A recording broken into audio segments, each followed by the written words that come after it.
आताच लागलेल्या माहितीनुसार आपल्या महाराष्ट्राला एक पहिली उपमुख्यमंत्री आपल्याला एक महिला रूपाने भेटली आहे। आपल्या सर्वांच्या लाडक्या सुनेत्राताई यांचं खरंच खूप खूप अभिनंदन।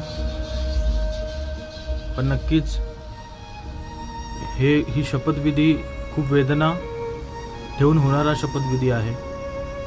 त्यांच्या मनात किती काही गोष्टी असतील, किती काही खंत असेल, पण या महाराष्ट्राचा उपमुख्यमंत्री पदाचा जो कारभार आहे ते नक्कीच व्यवस्थित सांभाळतील। त्यांना भावी वाटचालीसाठी खूप खूप शुभेच्छा। आणि अजितदादा हे नेहमी सर्वांच्याच संपूर्ण महाराष्ट्राच्या स्मरणात राहतील।